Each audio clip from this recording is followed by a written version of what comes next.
새벽 예배 드리시겠습니다. 찬송가 300장입니다. 찬송가 300장 하심으로 함께 찬양하시겠습니다.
하나님의 말씀은 이사야 51장 9절에서 16절까지의 말씀입니다. 이사야 51장 9절에서 16절까지의 말씀 함께 보도록 하겠습니다. 여호와의 팔이여 깨소서 깨소서 능력을 베푸소서 옛날 옛 시대에 깨신 것 같이 하소서 라합을 점이시고 용을 찌르시니가 어찌 주가 아니시며 바다를 넓고 깊은 물을 말리시고 바다 깊은 곳에 길을 내어 구속받은 자들을 건너게 하시니가 어찌 주가 아니시니이까. 여호와께 구속받은 자들이 돌아와 노래하며 시온으로 들어오니 영원한 기쁨이 그들의 머리 위에 있고 슬픔과 탄식이 달아나리이다. 이르시되 너희를 위로하는 자는 나 곧 나이니라. 너는 어떠한 자에게 죽을 사람을 두려워하며 풀같이 될 사람의 아들을 두려워하느냐. 하늘을 펴고 땅의 기초를 정하고 너를 지은 자 여호와를 어찌하여 잊어버렸느냐? 너를 멸하려고 준비하는 저 학대자의 분노를 어찌하여 항상 종일 두려워하느냐? 학대자의 분노가 어디 있느냐? 결박된 포로가 속히 놓일 것이니 죽지도 아니할 것이요 구덩이로 내려가지도 아니할 것이며 그의 양식이 부족하지도 아니하리라. 나는 내 하나님 여호와라. 바다를 휘저어서 그 물결을 뒤흔들게 하는 자이니 그의 이름은 만군의 여호와니라. 내가 내 말을 내 입에 두고 내 손 그늘로 너를 덮었나니 이는 내가 하늘을 펴며 땅의 기초를 정하며 시온에게 이르기를 너는 내 백성이라 말하기 위함이니라. 아멘. 오늘 본문은 하나님께서 택하신 백성의 구속과 회복에 대해 말씀하시는 이사야 49장에서 57장까지에 이르는 그 단락 중간에 들어있는 본문입니다. 이스라엘이 의로워서가 아니라 하나님께서 그들을 택하셨기 때문에, 이스라엘이 간절히 하나님께 간구했기 때문이 아니라 하나님께서 이스라엘이 회복되기를 간절하게 바라셨기 때문에 이 구원의 사건이 일어났으며, 그렇기 때문에 이 구원의 사건은 그 자체로 하나님의 은혜라 할 수 있습니다. 하나님께서는 특별히 오늘 말씀을 통해 그럼에도 여전히 불안해하고 두려워하는 이스라엘 백성을 향해 하나님의 뜻과 하나님의 구원 계획에 대해 다시 말씀해 주고 계시는 것입니다. 이스라엘 백성이 지금 두려워하고 있는 이유가 무엇입니까? 무엇 때문에 그들이 힘들어하고 있습니까? 이는 사람이 가장 두려워하기 시작하는, 두려움을 느끼기 시작하는 그 시작점과 연관이 되어져 있는데요. 홀로 남겨져 아무도 없다고 여겨지는 그때, 내가 반응을 하고 내가 무엇인가를 하려고 하지만 아무런 반응을 느끼지 못할 때 사람은 두려움을 느끼기 시작한다고 합니다. 평안함 가운데 혼자 있는 여유로운 상황이 아니라 위기를 느끼고 그 가운데 내가 어찌할 수 없는 그때 나만 홀로 남겨져 있는 이 상황, 이때 사람은 진정한 두려움의 자리에 들어간다라고 하는 것이죠. 대한소아청소년 학회 발표에 이렇게 비슷한 내용이 나오는데요. 사람이 처음으로 공포를 느끼기 시작한 때가 표현했음에도 불구하고 아무런 반응을 느끼지 못할 때라고 합니다. 그것은 굉장히 어린 나이의 아이의 때부터 시작이 될 텐데요. 반대로 말도 하지 못하는 아이지만 울음을 터뜨리고 나서 90초 안에 부모의 얼굴이나 목소리를 듣게 되면 대부분 금방 울음을 그칠 뿐만 아니라 그것에 대한 반응이 이 아이들에게 효율적으로 나타나서 뇌에 좋은 영향을 주고 스트레스 반응 시스템이 형성되어 성장하고 나서도 이러한 두려움이나 스트레스에 잘 반응할 수 있는 그러한 능력이 생겨난다라고 합니다. 그러니 사람에게 혼자 놓여 있다, 나만 있다라고 하는 이 상황이 얼마나 두려움의 자리라 하는 것을 우리는 발견할 수 있을 터인데, 바벨론 속의 이스라엘 백성도 마찬가지입니다. 그들이 왜 두려워하는 것입니까? 그들이 왜 슬픔 가운데 놓여 있는 것입니까? 노예 그리고 포로의 자리에 놓여 그 삶을 살아가는 그들의 삶 속에서 도와주는 이가 아무도 없다고 여겨지기 때문입니다. 포로의 자리에서는 우리의 하나님 여호와 하나님의 손길을 느낄 새도 없이 오늘도 비참하게 조롱을 받으며 하루하루를 살아가고 있다라고 하는 것입니다. 그렇게 오늘 이사야 선지자는 하나님을 향하여 부르짖는 것입니다. 9절에서 10절 말씀입니다. 여호와의 팔이여 깨소서 깨소서, 능력을 베푸소서. 옛날 옛 시대에 깨신 것 같이 하소서. 라합을 점이시고 용을 찌르신 이가 어찌 주가 아니시며, 바다를 넓고 깊은 물을 말리시고 바다 깊은 곳에 길을 내어 구속받은 자들을 건너게 하신 이가 어찌 주가 아니시나이까. 이스라엘이 처한 고통을 하나님이 왜 모른 척하고 계십니까? 우리가 이러한 고통 가운데 살아가는데 하나님 왜 응답하지 아니하십니까? 이것은 의인의 고난과 함께 신앙인이 가지는 가장 큰 질문 중 하나입니다. 이사야 선지자 역시 이 질문을 품어 하나님을 향해 옛적에 하나님께서 애굽에서 하셨던 그 일들을 기억하시고 우리를 건져 주시옵소서, 바다를 넓고 깊은 물을 말리시며 그 가운데 길을 내셨던 하나님, 우리의 삶 가운데도 우리의 어려움 가운데도 우리가 감당할 수 없는 이 상황 가운데도 길을 내어 우리를 구원해 주옵소서 토로하는 것입니다. 이것은 하나님이 그들을 사로잡은 바벨론의 신보다 강하다라고 하는 것을 전제하는 고백이기도 합니다. 당시의 사람들은 강력한 신의 능력으로 인하여 강력한 풍요와 은혜와 복을 누린다라고 여기고 있었습니다. 그러니 바벨론은 이스라엘을 포로로 잡음과 동시에 그들의 신을 모욕하기 시작했습니다. 너희들의 신이 능력이 없어서 우리에게 졌다라고 하는 것입니다. 그러나 이사야의 고백은 포로로 잡혀 있음에도 불구하고 하나님께서는 대적 용을 찌르시고 승리하시는 이시라 이렇게 고백하는 것입니다. 11절을 보면 그 하나님이 도우시면, 그 하나님의 은혜를 베푸시면 어떻게 되는지 우리에게 말해주고 있는데요. 여호와께 구속받은 자들이 돌아와 노래하며 시온으로 들어오니 영원한 기쁨이 그들의 머리 위에 있고 슬픔과 탄식이 달아나리이다. 이렇게 고백합니다. 그분이 나의 하나님이시라. 이제 그 하나님이 일하시면 우리 가운데 온전한 힘과 능력이, 그 하나님이 우리를 일하시면 우리 가운데 구원의 역사가 나타날 것이다 라고 말하는 것입니다. 그러나 하나님의 응답하심은 이러한 이사야 선지자의 고백, 이스라엘 백성의 고백과는 전혀 다른 모습을 가지는 것을 볼 수 있습니다. 12절 말씀입니다. 이르시되 너희를 위로하는 자는 나 곧 나이니라. 너는 어떠한 자에게 죽을 사람을 두려워하며 풀같이 될 사람의 아들을 두려워하느냐. 이사야 선지자가 이스라엘 사람들에 대해서, 그들의 상황에 대해서 토로하지만 하나님께서는 이 이스라엘 백성들, 그 자리에 포로로 놓여 있는 이스라엘 백성들의 고백의 허점을 짚어내시며 그들을 꾸짖고 계시는 것입니다. 포로된 그들은 지금은 하나님께 나아가는 것 같지만 그들에게 진정하게 위로를 주시는 분이 누구인가라고 하는 것을 하나님께서 다시 한번 질문하시는 것입니다. 누가 너희에게 위로자가 되느냐? 누가 너희를 두려움에서 건지는 자가 되느냐? 그분은 바로 나 곧 나니라 라고 말씀하시며 동시에 그들에게 반문하시는 것이 너희는 어떠한 자이기에 라고 말씀하시는 것이죠.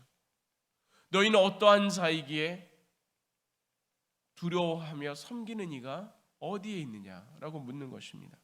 그들은 어떤 자입니까? 이스라엘은 어떤 사람들입니까? 이스라엘을 표현할 때 가장 먼저 떠오르는 것은 하나님의 백성, 선민이라고 하는 것입니다.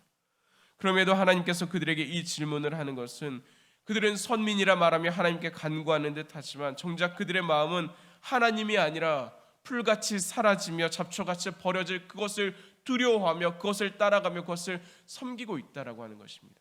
그들의 입술의 고백은 하나님께 나오는 것 같으나 진정 그들의 마음의 두려움은 하나님이 아니라 진정 그들의 위로는 그들이 살아가는 그 땅 가운데 사라질, 잡초같이 버려질 그것에 있다라고 하는 것입니다. 그러니 하나님께서는 또다시 물으시는 것입니다. 너를 지은 자 여호와를 어찌하여 잊어버렸느냐? 하나님께 속했다 하지만 정작 삶을 살아가는 모습은 세상의 가치와 힘을 더 두려워하는 모습, 포로의 삶으로 거칠은 하루를 살아가며 믿음으로 나아가는 것도 이 안에서, 어느 정도 안에서 하는 것이라 스스로를 제한하며 살아가는 것이 이들의 믿음이었던 것입니다. 하늘의 만나로 먹이시고 바위에서 물을 내시며 여전히 들의 풀과 하늘의 새를 먹이시는 그 하나님은 지금 내 눈에 보이지 않으니 어쨌든 먹고는 살아가야 하지 않느냐라고 하면서 세상의 법칙과 세상의 순리 안에 하나님도 제한해 버리는 것이 이 포로의 삶을 살아가는 이스라엘 백성이었다라고 하는 것입니다. 하나님을 향해 나아가는 듯하지만, 하나님을 고백하는 듯하지만, 하나님을 향해 예배하는 듯하지만 그 허울 안에 있는 알맹이는 그 바벨론의 그 흐름과 그 신을 따라 나아가며 그 사람들의 힘에 두려워하는 것이 이스라엘 사람들이었습니다. 이것이 하나님께서 이스라엘에게 너는 누구이냐, 어찌하여 여호와를 잊어버렸느냐며 꾸짖으시고 또한 그들의 정체성에 대해서 이야기하시는 이유입니다. 그러나 이 구원의 사건이 이스라엘의 신앙의 높음과 그들의 간절함이 아니라 하나님의 은혜로 이루어진 것 같이 하나님께서는 다시 한번 그들을 회복시키시고 돌이키심에 대해 약속하고 계십니다. 15절 말씀입니다. 나는 내 하나님 여호와라, 바다를 휘저어서 그 물결을 뒤흔들게 하는 자니니 그의 이름은 만군의 여호와니라. 하나님께서는 이스라엘 백성에게 말씀하십니다. 나는 여호와니라. 나는 내 하나님 여호와니라. 이것을 표현하는 히브리어 단어는 엘로힘과 야훼라고 하는 강력한 두 단어를 사용합니다. 엘로힘은 진정한 창조주 하나님, 전능하신 하나님, 만군의 하나님을 표현하는 단어라면 야훼 하나님은 신실하신 하나님, 언약을 지키시고 이루어 가신 하나님을 이야기하고 있습니다.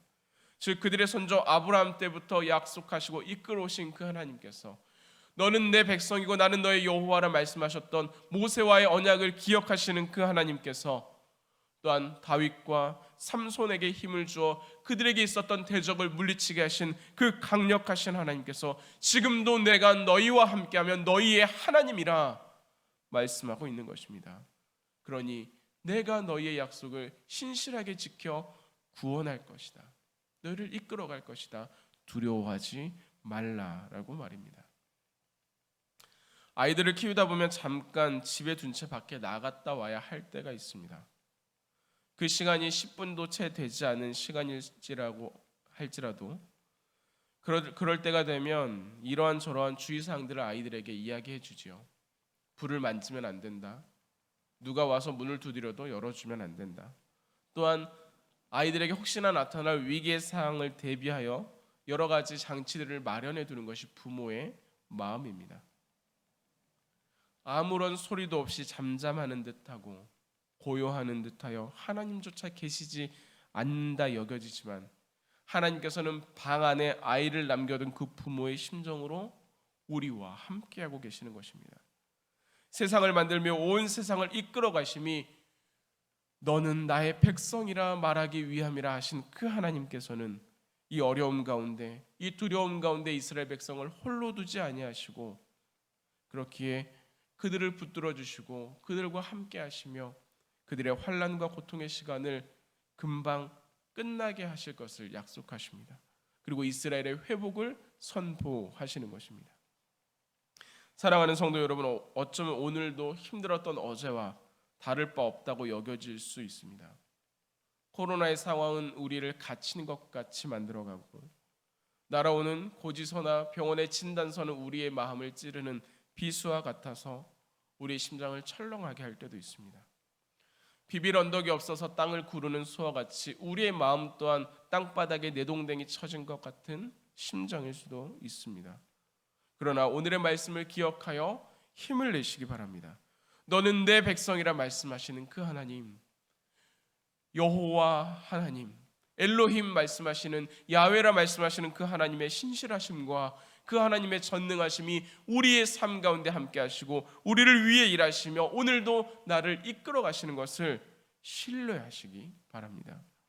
하나님의 약속은 더딘 듯 하나 느리지 않고 없는 듯 하나 분명하게 이루어질 것입니다.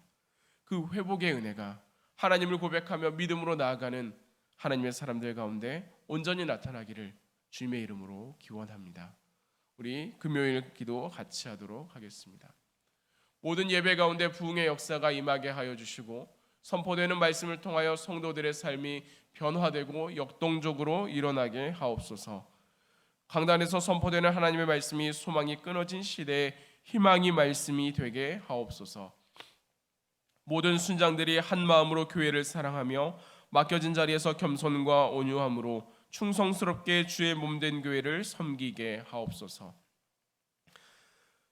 전능하신 하나님, 우리의 삶 가운데 그 하나님의 손길을 구하며 기도합니다. 두렵고 떨림 가운데 아무도 없다 여겨지는 우리의 상황 가운데 하나님, 주께서 우리의 삶을 주장하시고 이끌어 가심을 경험하고 고백하며 나가기를 소망하오니 두렵고 떨림 가운데 있는 우리 모든 이들 가운데 찾아와 주셔서 그 마음 가운데 위로를 더하여 주시고 하나님의 돌보심과 하나님의 은혜가 우리의 삶 가운데 있어 풀과 같이 사그라질 그 대상을 두려워하는 것이 아니라 우리 하나님으로 인하여서 기쁨과 감사를 고백할 수 있도록 주님 역사하여 주시옵소서. 우리 성민교회 가운데 그 하나님의 인도하심으로 하나님을 향한 기쁨과 감사가 날마다 충만하여지기를 소망하오니 이곳에 나와 하나님께 간구하는 모든 이들의 기도를 들어 응답하여 주시고 이곳에서 드려지는 모든 예배를 하나님 기쁘게 흠양하여 주시옵소서. 이를 위하여 세우신 담임 목사님 가운데 하나님의 지혜와 하나님의 능력과 성령의 돌보심과 능력의 충만하심을 더하여 주셔서 하나님의 말씀을 온전히 대언하게 하여 주시고 그 선포되는 말씀을 통해 많은 성도들 하나님의 말씀 가운데 바로 세워지며 능력 있는 하루하루를 살아갈 수 있도록 주님 역사하시고 은혜를 더하여 주시옵소서. 날마다 눈동자와 같이 지켜보아여 주시며 영육간의 강건함을 채워주시기를 구합니다.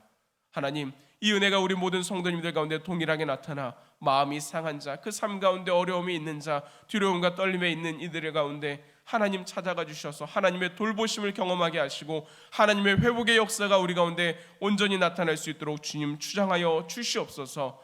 특별히 환우들을 기억하여 주시고 그 상한 마음들, 그 연약한 몸 가운데 하나님의 손을 얹어 강력한 하나님의 능력과 은혜가 나타나게 하여 주시어서 하나님, 눈물의 이유들이 하나님을 향하여 올려드리는 기쁨과 감사의 제목들로 바뀌어 갈 수 있도록 주님 인도하여 주시옵소서. 코로나 바이러스로 인하여서 많은 환난과 어려움이 있습니다. 하나님, 우리나라 가운데 전 세계 가운데 하나님의 은혜를 더하여 주셔서 빨리 회복할 수 있는 역사와 은혜를 우리 가운데 채워 주시옵소서. 이 시간 각자가 가지고 나온 기도 제목들로 하나님 앞에 아뢰일 때 하나님, 그 모든 기도가 그저 땅에 떨어지지 아니하고 하나님의 돌보심과 하나님의 은혜 가운데 온전히 역사가 이루어지기를 소망하오니 하나님의 선한 응답으로 우리와 함께하여 주시며 우리의 모든 걸음을 하나님의 뜻 가운데 온전하게 인도하여 주시옵소서. 오늘이 하나님의 은혜를 누려가는 귀하고 복된 날 되기를 소망하옵고 우리 구주 예수 그리스도의 이름으로 간절히 기도하옵나이다. 아멘.